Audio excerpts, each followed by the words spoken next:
So today we are looking at maximizing the potential of Tunisian market under the African Continental Free Trade Agreement. So welcome to Tunisia. Our plane is landing in Tunisia this evening. Our plane is landing in Tunisia this evening. North Africa. Look at the country. Consider is around the Mediterranean Sea, and then with Algeria and Libya as the boundary. You know, these countries are called MENA countries, Middle East and Northeastern countries. Countries like Egypt, Libya, Algeria, Tunisia, they are all in the northern part of Africa, and they have an agreement with the Middle East country. You know, they are typically Islamic countries, predominantly. So they are in agreement with the Middle Eastern countries to form the MENA countries as a trade bloc, having some trade agreement with themselves. This country is a very small country. This whole country is smaller than Lagos State. Can you imagine? 11.5 million people. Wow. 11.5 million people. It's not many states in Nigeria. It's a lower middle income country. But this country is called 68.7%. Ranking number 78 among almost 200 countries that World Bank used to do this ease of doing business report. Now, Tunisia is a North African country bordering the Mediterranean Sea between Algeria and Libya. It has a very wide coastline of about 1,148 kilometers. Remember, when a country has a coastline, the implication is that it will be easier to ship into those countries. It will be easier to ship into those countries. So shipping to this country, for example, is a lot easier. Why? Because this country is not a landlocked country. This country is not a landlocked country, unlike Ethiopia, like I mentioned earlier, being a landlocked country. Landlocked country, the only way of reaching them is through the sea, through the air, and by road and by rail. But for a country like this, it has huge opportunity to buy, to import, and to export. Religion is 99% Muslim. That has implication. That has implication. The religion influences the culture and way of life of the people. The religion influences the culture and way of life of the people. And the implication of that, religion influences the way of life and culture of the people. And the implication of that is that it affects how they buy. It affects how they buy. It affects what they buy. And sometimes it affects when they buy. It affects when they buy. So it's extremely important for you to understand the religion of the country you are trying to sell to. Population, 11.8 million people. Official language is Arabic. Agri product, wheat, tomato, milk, barley, olives, watermelon, green chili, pepper, potatoes, dates, green onions. Someone is raising up his hand. Please, if you have a question, just drop it in the chat. We have just about 1 hour for this session, and I have so much to talk about. And I don't want to extend it too long so that people don't get bored. So please, if you have a question, drop it in the chat. As I go along, I will answer your question. If you have a question, drop it in the chat. I can say Abimbola. If you have a question, just drop it in the chat. As I go along, I keep checking the chat box and I will answer your question, please. Agri products, olive, watermelon, green chilies, potato, date, green onion, shallot. Now, whenever you look at a country and you look at what they produce, that gives you two information. What they produce tells you what that country currently buy. That means the country currently use that thing. If they use it, the implication of that is that you can sell to them. However, that they produce also is a sign there's a competition. So the question now to ask is, are you producing at a more competitive rate? If you are not producing at a more competitive rate, most likely, you might not have a good market there. So you need to confirm how competitive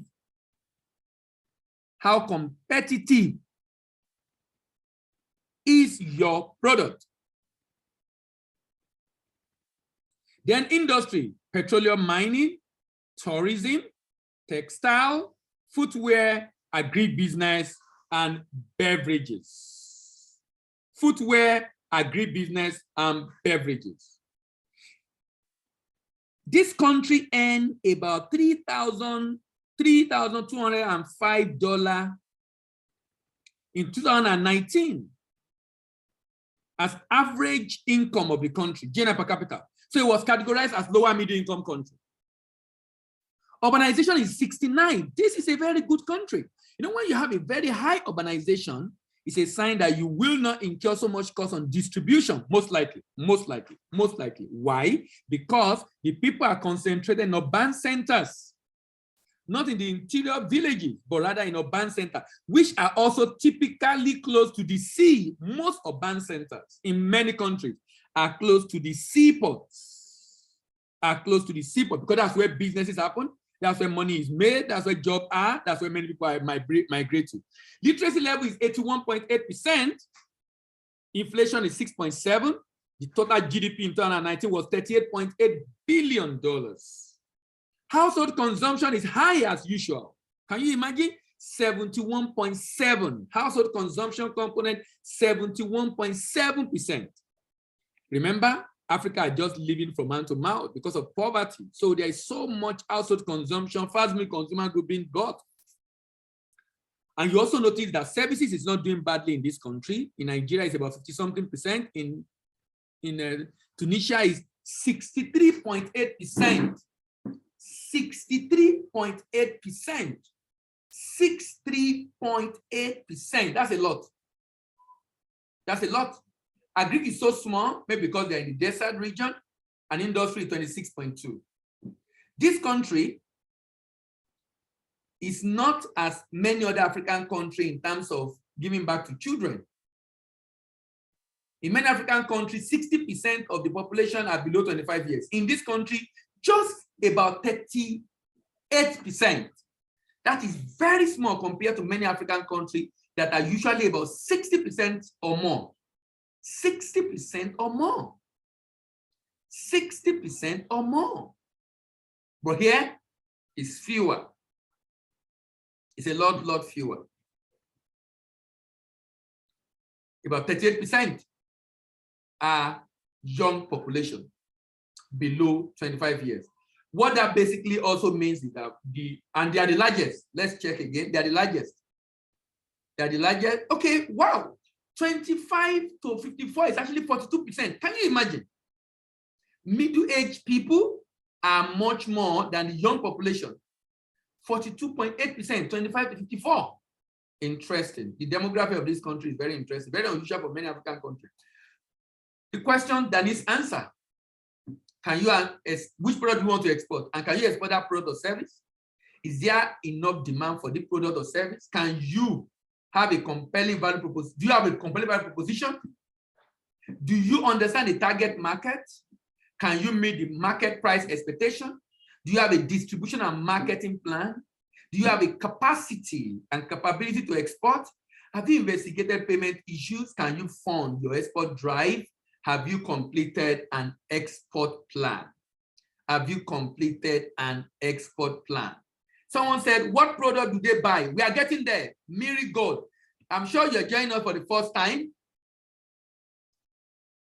We are going to see the product they buy shortly, but whether they need NAFDAC number, I would recommend any product you want to export, get NAFDAC number. That's one of the sure way to guarantee the quality of what you are buying also.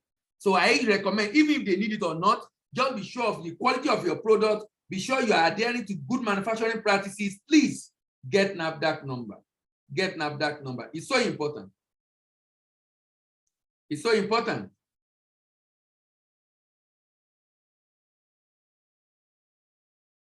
So let's move on. Tunisia is number 93 economy in the world. Tunisia is number 93, 93rd economy in the world.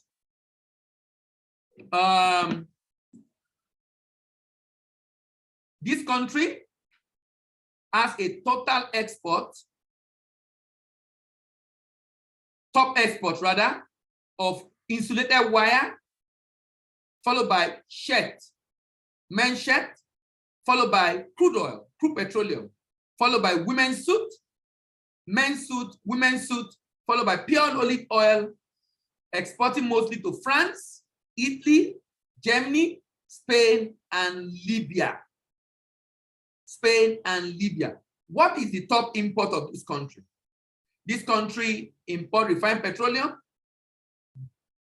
petrol gas, low voltage protection equipment, cars, insulated wire, importing mostly from France, Italy, Germany, China, and Algeria. So what do they import? This country spent 21.6 billion to import different things.